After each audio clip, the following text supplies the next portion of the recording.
नमस्ते बच्चों, आज हम देखने जा रहे हैं उमंग भाग 1 कक्षा 9वीं का 8वां पाठ नाना साहब की पुत्री। इस पाठ के प्रश्न उत्तर। ठीक है बच्चों, पेज नंबर 60 पर हम देखेंगे प्रश्न अभ्यास विचार विमर्श।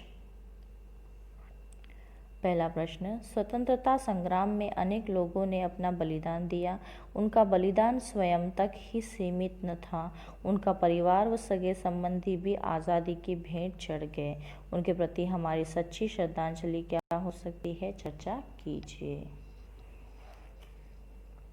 स्वतंत्रता संग्राम में अनेक लोगों ने अपना बलिदान दिया, उनके साथ साथ उनके परिवार वालों को भी यह बलिदान देना पड़ा। जैसे हमारे पाठ में नाना साहब के साथ साथ उनकी बेटी को भी आत्म बलिदान देना पड़ा, ऐसे देशभक्तों के प्रति हमारे मन में गौरव रहना चाहिए। आज भी स्वतंत्रता संग्राम में भाग लेने वाले कुछ लोग दीनावस्था में हैं, हो सके तो उनकी सहायता करनी चाहिए। दूसरा प्रश्न, इस पाठ में इतिहास के एक ऐसी घटना चित्रण है जो तत्कालीन ब्रिटिश सरकार की क्रूरता को उजागर करती है। देशभक्ति एवं देश के लिए कुर्बानी की कथाएं पढ़ने के पीछे हमारा क्या उद्देश्य हो सकता है? चर्चा कीजिए। देशभक्ति एवं देश के लिए कुर्बानी की कथाएं बहुत प्रेरणादायक होती है।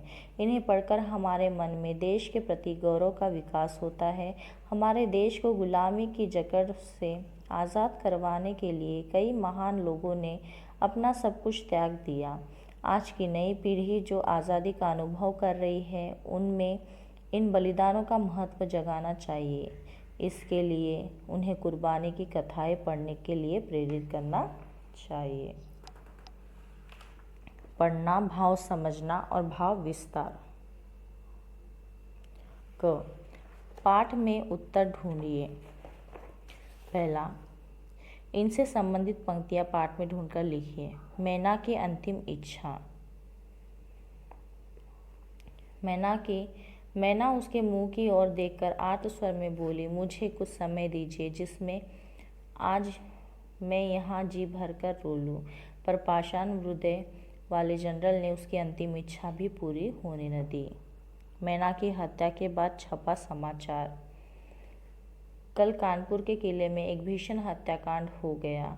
नाना साहब की एकमात्र कन्या मैना धधकती हुई आग में जलकर भस्म कर दी गई। भीषण अग्नि में शांत और सरल मूर्ति उस अनुपमा बालिका को जलते देख सबने उसे देवी समझकर प्रणाम किया। दूसरा प्रश्न, बालिका मैना ने सेनापति हे को कौन कौन से तर्क देकर महल की रक्षा के लिए प्रेरित किया?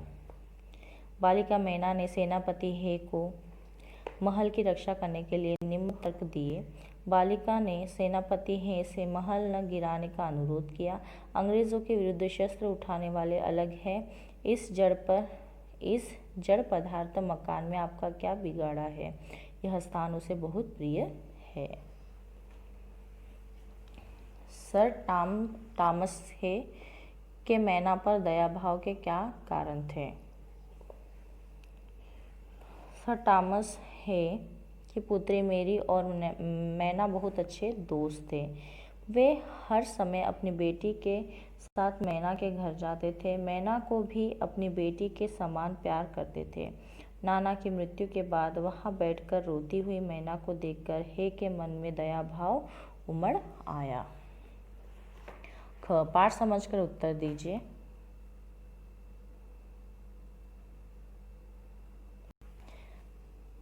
फर्स्ट, मैना जड़ पदार्थ मकान को बचाना चाहती थी पर अंग्रेज उसे नष्ट करना चाहते थे। क्यों? मैना जड़ पदार्थ मकान को बचाना चाहती थी क्योंकि वह मकान उसके पिता की निशानी है। वह मकान उसके लिए बहुत प्रिय है। वह वहाँ बैठकर प्रार्थना करती थी। अंग्रेज उसे नष्ट कर देना चाहते थे क्योंकि समस्त अंग्रेज जाति को नाना साहब पर भीषण क्रोध था। नाना ने कानपुर में अंग्रेजों के नर नारियों को मौत के घाट उतार डाला, इसलिए अंग्रेज किसी भी तरह नाना के किसी भी निशान को छोड़ना नहीं चाहते थे। दूसरा प्रश्न, मैना की अंतिम इच्छा थी कि वह उस प्रासाद के ढेर पर बैठकर भी जी भरकर रो ले, लेकिन पाषाण हृदय वाले जनरल ने किस भय से उसकी इच्छा पूर्ण होने न दी।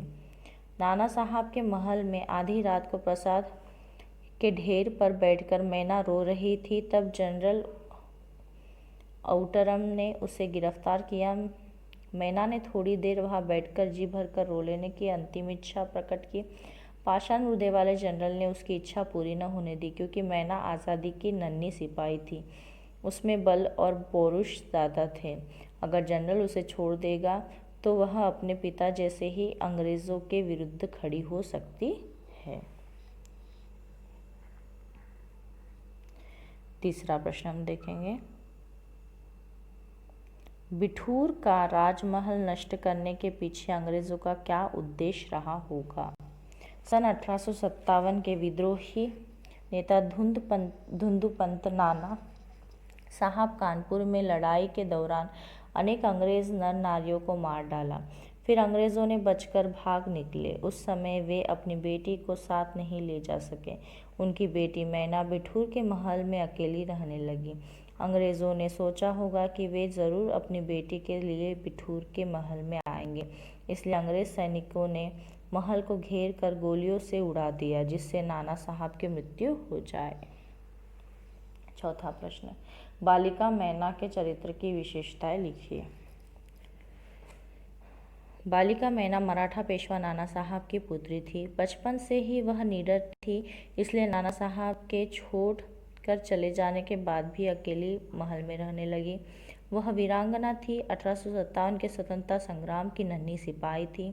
वह अपने स्वाभिमान और अपने देश की रक्षा के लिए अपना बलिदान दिया। वह स्वगृह प्रेमी थी, इसलिए अपना टूट जाने पर भी वहाँ बैठकर थोड़ी देर रोना चाहती थी। उसके बाद पेज नंबर 61 पर हम देखेंगे, ग पढ़ने की योग्यता का विस्तार। गद्यांश पढ़कर दिए गए प्रश्नों के उत्तर दीजिए। आज़ाद भारत में दुर्गा भाभी को उपेक्षा और आदर दोनों मिले। सरकारों ने उन्हें पैसों से तोलना चाहा। कई वर्ष पहले पंजाब में उनके सम्मान में आयोजित एक समारोह में तत्कालीन मुख्यमंत्री दरबारा सिंह ने उन्हें 51,000 रुपये भेंट किए। भाभी ने वे रुपये वापस कर दिए। कहा, जब हम आज़ादी के लिए संघर्ष कर रहे थे, उस समय किसी व्यक्तिगत लाभ का उपलब्धि की उपेक्षा नहीं थी, केवल देश की स्वतंत्रता ही ध्येय था। उस ध्येय पर पथ पर हमारे कितने ही साथी अपना सर्वस्व निछावर कर गए, शहीद हो गए।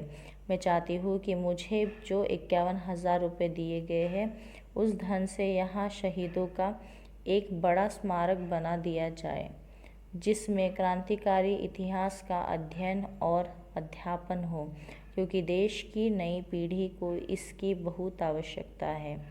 मुझे याद आता है सन 1937 का ज़माना, जब कुछ क्रांतिकारी साथियों ने गाजियाबाद तार भेजकर भाभी से चुनाव लड़ने की प्रार्थना की थी। भाभी ने तार से उत्तर दिया, चुनाव में मेरी कोई दिलचस्पी नहीं है, अतः लड़ने का प्रश्न ही नहीं उठता। मुल्क के स्वाधीन होने के बाद की राजनीति भाभी को कभी रास नहीं आई। अनेक शीर्ष नेताओं ने निकट संपर्क होने के बाद भी वे संसदीय राजनीति से दूर ही बनी रही। शायद इसलिए अपने जीवन का शेष हिस्सा नई पीढ़ी के निर्माण के लिए अपने विद्यालय को उन्होंने समर्पित कर दिया।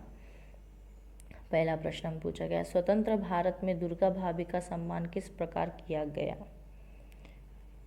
ठीक है बच्चों, पहला प्रश्न हमें पूछा गया है, इसका आंसर हम लोग लिख सकते हैं। पंजाब में एक सम्मान समारोह आयोजित करके तत्कालीन मुख्यमंत्री ने उन्हें 51,000 रुपये भेंट किए। दूसरा प्रश्न, दुर्गा भाभी ने भेंट स्वरूप प्रदान किए गए रुपये लेने से इनकार क्यों कर दिया। क्योंकि उनका ध्येय स्वतंत्रता के लिए संघर्ष करना ही था, लेकिन कोई व्यक्तिगत लाभ नहीं था। दुर्गा भाभी संसदीय राजनीति से दूर क्यों रही। मुल्क की स्वाधीन होने के बाद की राजनीति उन्हें पसंद नहीं आई। आज़ादी के बाद उन्होंने अपने को किस प्रकार व्यस्त रखा। उन्होंने अपने जीवन को नई पीढ़ी के निर्माण के लिए अपने विद्यालय में व्यस्त रखा। 5वां प्रश्न, दुर्गा भाभी के व्यक्तित्व की कौन सी विशेषता आप अपनाना चाहेंगे? वह निस्वार्थ भावना से देश और समाज के लिए कार्य करती रही। यही विशेषता हम अपनाना चाहेंगे। अभिव्यक्ति सृजनात्मकता। क, निम्नलिखित प्रश्नों के उत्तर 4-5 वाक्यों में लिखिए। पहला, स्वाधीनता आंदोलन को आगे बढ़ाने में इस प्रकार के लेखन की क्या भूमिका रही होगी? देश की आज़ादी के पहले भारतीयों को जागरूक करने के लिए अनेक कवि राष्ट्रीय जागरण संबंधी कविताएं लिखते थे। इसी तरह अनेक लेखक भी अपने लेख से यह प्रयत्न करते हैं। इन लेखों को पढ़ने से लोगों को आज़ादी का महत्व, अंग्रेज़ों के जुल्मों के बारे में पता चलता था। तब वे लोग भी स्वाधीनता आंदोलन में अपना योगदान देने के लिए आगे बढ़ते थे। दूसरा प्रश्न, यदि आप उस समय होते तो मैना की हत्या की खबर पढ़ने के बाद आपके मन में क्या विचार आते? सबसे पहले ऐसी खबर पढ़ने के बाद मेरा मन विचलित हो जाता। पाषाण हृदय वाले अंग्रेज़ों के प्रति हमारे मन में जो प्रतिशोध की भावना थी वह दुगनी हो जाती। ठीक है बच्चों, उसके बाद पेज नंबर 62 पर हम देखेंगे। इस पाठ से आपको क्या प्रेरणा मिलती है? इस पाठ से हमें यह प्रेरणा मिलती है कि मातृभूमि की रक्षा के लिए प्राण न्यौछावर करने वालों के प्रति सम्मान दिखाना चाहिए। ज़रूरत पड़ने पर किसी भी मुश्किल का सामना निडरता से करना चाहिए। चौथा प्रश्न हम देखेंगे। नाना साहब के बारे में आप क्या जानते हैं? नाना साहब मराठा पेशवा थे। वे निडर साहसी थे। वे अस्त्र शस्त्र विद्या अच्छी तरह जानते थे। उन्होंने ही झांसी लक्ष्मीबाई को शस्त्र विद्या सिखाई थी। बचपन में वे झांसी रानी के साथ खेलते थे। उन्होंने 1857 के स्वाधीनता संग्राम में विद्रोही नेता थे। अनेक क्रांतिकारी लड़ाइयाँ लड़कर अंग्रेज़ों के छक्के छुड़ाए। ख, निम्नलिखित प्रश्नों के उत्तर 8-10 वाक्यों में लिखिए। मैना की कहानी अपने शब्दों में लिखिए। मैना नाना साहब की पुत्री थी। नाना साहब जब कानपुर की लड़ाई में असफल होकर भाग जाते हैं तब मैना को साथ नहीं ले जाते। उस समय वह बिठूर के राजमहल में अकेली रहने लगती है। अंग्रेज़ नाना साहब को पकड़ नहीं पाते तो राजमहल लूट लेते हैं। फिर उन्हें थोड़ी ही संपत्ति मिलती है। अंग्रेज़ सेनापति है, गोलियों से महल को जला देने के लिए आता है। अंग्रेज़ सेनापति के सामने महल को छोड़ देने के लिए मैना अनेक तर्क रखती है, फिर भी वह नहीं मानता। जनरल का आदेश कहकर महल को जला देता है। उस प्रासाद में बैठकर जब वह रोती रहती है तब जनरल टॉमस और उसके सैनिक उसे घेर लेते हैं। वह थोड़ी देर वहाँ बैठकर भी जी भरकर रो लेने की अपनी अंतिम इच्छा प्रकट करती है। जनरल यह नहीं मानता, मैना को कैद करके जलाकर मार देता है। दूसरा प्रश्न हम देखेंगे।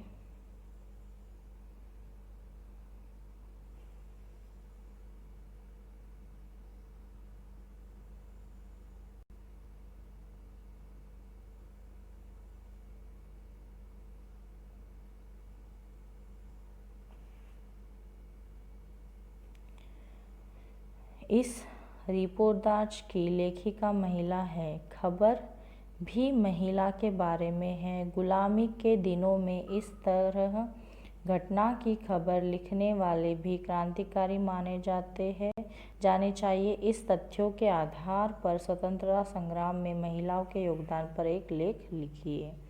आपको यहाँ पर एक लेख लिखना है।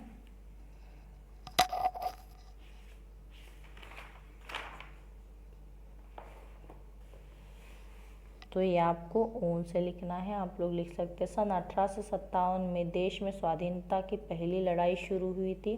उस समय देश में पुरुषों के साथ साथ स्त्रियां भी स्वतंत्रता संग्राम में भाग लेती थी। स्त्रियों में भी पुरुषों के समान वीरता, पौरुष बल और साहस जैसे गुण होते थे। झांसी लक्ष्मीबाई, श्रीमती एनी बेसेंट, दुर्गाबाई देशमुख, सुभद्रा कुमारी चौहान जैसी वीर नारियों ने देश की लड़ाई में अपना बलिदान दिया। स्वतंत्रता आंदोलन में नारियों का योगदान, यहाँ पर आपको जितने भी नारियों ने यानी योगदान दिया है उनका आपको यहाँ पर लिखना है। जैसे कि हम लिख सकते हैं, हमारा देश भारत एक महान परंपराओं वाला देश है। सृष्टि विकास के आरंभ से ही यहाँ पर नारी के प्रति आदर सम्मान की पवित्र भावना रही है। तभी तो इस प्रकार की धारणाएं और कहावतें बन सकी कि यत्र नार्यस्तुतु पूज्यन्ते रमन्ते तत्र देवता, अर्थात जहाँ नारी का मान होता है वहाँ देवता निवास करते हैं।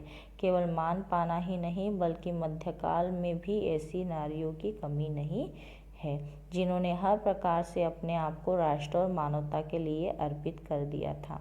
हमारे स्वतंत्रता संघर्ष के दिनों में भी नारियां राजकुमारी अमृत कौर, सरोजिनी नायडू, अरुणा आसफ अली, विजय लक्ष्मी पंडित, आज़ाद हिंद फौज में एक पूरी नारी पलटन का नेतृत्व करने वाली कैप्टन लक्ष्मी तथा क्रांतिकारियों को सहयोग देने वाली नारियों की एक लंबी सूची प्रस्तुत की जा सकती है, जिन्होंने राष्ट्र निर्माण, विकास और रक्षा के लिए अपना सर्वस्व समर्पित कर दिया। इसके आगे भी आप लोग लिख सकते हैं। सृजनात्मक कार्य, कल्पना कीजिए कि मैना के बलिदान की यह खबर आपको रेडियो पर प्रस्तुत करनी है। इन सूचनाओं के आधार पर आप एक रेडियो समाचार तैयार करें और कक्षा में भावपूर्ण शैली में पढ़ें। ठीक है बच्चों, तो आपको यहाँ पर यानी आप रेडियो पर आकाशवाणी पर बोल रहे हैं, आपको यानी डायलॉग्स यहाँ पर लिखने हैं। जैसे कि आप लिख सकते हैं, आज के समाचार पढ़ने वाली है कल्याणी। आज देश में घटित एक हृदय विदारक घटना ने सारे भारतीयों में हलचल मचा दिया। एक नन्ही सिपाही मैना ने देश की खातिर अपना बलिदान दे दिया। कल कानपुर के किले में एक भीषण हत्याकांड हुआ। नाना साहब की पुत्री मैना जनरल आउटम ने और अंग्रेज सैनिकों के हाथों जलाकर भस्म कर दी गई। मीन्स आपको यहाँ पर न्यूज़ बोलनी है। ठीक है बच्चों, उसके बाद प्रशंसा, आप किसी ऐसे बालक बालिका के बारे में एक अनुच्छेद लिखे जिससे कोई बहादुरी का कार्य किया हो। तो यहाँ पर आपको ये खुद से लिखना है कि आपको आजू बाजू आपके कोई रहते हैं, कोई बालक यानी छोटा बच्चा या बच्ची जिन्होंने कोई अच्छा कार्य किया है, मीन्स कोई डेयरिंग वाला काम किया है, तो उसके बारे में आपको यहाँ पर लिखना है।